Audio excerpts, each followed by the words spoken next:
减碳有真大的商机哦，有民众想要来争做碳权交易师哦，所以报名去上课，收费阁无少，爱30万。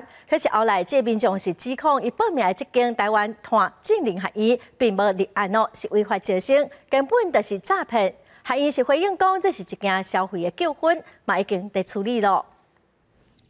台湾碳净零学院的网站一直在招生，嘛标榜会当成为碳权交易师。有学员报名伫台中开设的课程，交30万了后，上课才发现课程品质无像广告所讲，上课地点变来变去，连老师是谁都唔知影，想要退会所互拒绝。学员不退我30万，也不让我上课，今天我就站出来控诉，就是希望不要再有像我一样的年轻人受骗。 另外一个受害学员李伟洪生汉陪同之下来到记者会，拄到小翔处境的伊向台中市消保局申诉，才知影学院伫台中并无立办。课程品质很差，没有30万元的价值，甚至还有很多广告夸大不实、欺骗。台湾碳净零学院，你们的良心在哪里？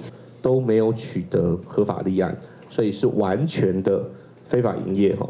教育部证实，学院甲逢甲大学的产学合作案无包括开课。台中教室确实是无立案，而且地方政府稽查。环境部是指出，课程讲要培训碳权交易师，并不是环境部承认的身份。碳权交易师，这就不是我们的一个法规的一个制度，那相关训练结果也不会被环境部所承认。 台湾碳净零学院回应，甲学员拢签有合约，纠纷应该转去到合约来处理。学员指控诈骗，学院表达遗憾，认为这只是单纯的消费案件，已经尽力刑事处理。逢甲大学无承认开课是产学合作的项目，学院认为这是认知无相同。有关台中开的课程无立办，是会拍拼来申请立办。记者林文培组台北报道。